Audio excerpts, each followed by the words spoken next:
Dance master అంటే dance చేస్తాను అనుకున్నారు. సో ఇక్కడ ఎంతమంది కొత్త వాళ్ళు వచ్చారు ఒక్కసారి? So okay, super. సో ఎంతమంది తిప్పుకుంటూ వచ్చారు? ఇక్కడ ఎంతమంది తిప్పుకుంటూ ఈ హాల్కి వచ్చారు? అసలే ఈరోజు సండే కదా, సో ఆడవాళ్ళకి మంచిగా మసాలాలు నూరుకునే పని ఉంటుంది ఇంట్లో, మన మగ వాళ్ళకి క్లాసులు పెడుకునే పని ఉంటుంది, అవునా కదా? సో ఇలా అంటే మీరు ఏ టెన్షన్ అవ్వకండి, నేను కూడా అదే బాబోత్ అనమాట. ఈ హాల్కి తిట్టుకుంటూ వచ్చాను. సో అలా తిట్టుకుంటూ వచ్చి ఈరోజు 50,000 పైన ఇన్కమ్ చేసుకుంటూ 11 లక్షల కారు బయట. సో నేను గత 17 సంవత్సరాల నుంచి నేను డాన్స్ మాస్టర్ ఫీల్డ్లో వర్క్ చేస్తున్నాను. సో ఇక్కడ నేను 2 ఇయర్స్ నుంచి వర్క్ చేస్తున్నాను. సో 17 సంవత్సరాల నుంచి చేస్తున్న వర్క్లో లైఫ్ చేంజ్ కాంది. సో ఈ 2 ఇయర్స్లో ఎలా చేంజ్ అయింది అని అంటే బికాస్ ఆఫ్ అసోసియేషన్. అసోసియేషన్ అనేది చాలా చాలా ఇంపార్టెంట్ అనమాట. చూడండి, ఎగ్జాంపుల్ ఇస్తాను మీకు. ఒక 20 సంవత్సరాలు ఉన్న వ్యక్తి 25,000 గురించి ఆలోచిస్తున్నాడు. అదే 20 సంవత్సరాలు ఉన్న వ్యక్తి 50,000 గురించి ఆలోచిస్తున్నాడు. అదే 25 సంవత్సరాలు ఉన్న వ్యక్తి ₹1,00,000 గురించి ఆలోచిస్తున్నారు బయట. ఎలా అంటే ఎలా పాసిబుల్ అవుతుంది వాళ్ళకి? ఎందుకు ఆలోచించగలుగుతున్నారు అని అంటే బికాస్ ఆఫ్ అసోసియేషన్. మన చుట్టుపక్కల ఎవరైతే ఉంటారో అసోసియేషన్లో వాళ్ళకి తగ్గట్టే మనం ఆలోచించగలుగుతాం.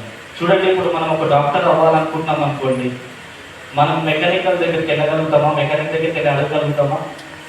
సో అడగలేము. నేను డాక్టర్ అవ్వాలంటే డాక్టర్ని అడగాలి.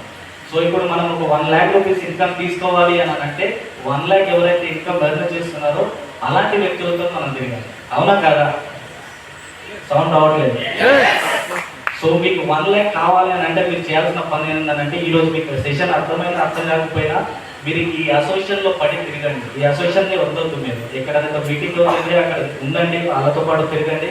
ఖచ్చితంగా మీరు అనుకున్న డ్రీమ్స్ అనేది మీరు ఫుల్ఫిల్ చేయగలుగుతారు, ఓకేనా? సో ఇప్పుడు మీరు బయటికి వెళ్ళిన తర్వాత ఖచ్చితంగా నెగిటివ్ పర్సన్స్ ఖచ్చితంగా మీకు తగ్గుతారా లేదా? సో నేను చిన్న ఎగ్జాంపుల్ ఇస్తాను. సారీ, ఇంత టైం తీసుకోవద్దు స్టార్ డైరెక్టర్ అనేది. సో మన పిల్లలు ఒక మంచి స్కూల్లో జాయిన్ చేయడానికి వెళ్తున్నాము. మనం జాయిన్ చేయడానికి వెళ్తున్నాం అనుకోండి, అక్కడ 100% మార్క్స్ తెచ్చుకున్న వ్యక్తి కలిసాడు. ఆ పిల్లల్ని అడిగితే, బాబు ఈ స్కూల్ ఎలా ఉంటుందని అడిగితే అతను ఏం చెప్తాడు? సౌండ్ అవ్వట్లేదు, మళ్ళీ ఇట్లా అంటాడు, ఓకేనా, సూపర్ ఉందని అంటాడు. అదే 50% మార్క్స్ తెచ్చుకునే అబ్బాయిని అడిగాము, ఈ స్కూల్ ఎలా ఉంటుంది అంటే ఏం చెప్తాడు? తను ఏదో యావరేజ్గా ఉంది, నేనే డక్లాయించుకుంటూ వచ్చినాను అంటాడు, అవునా కదా?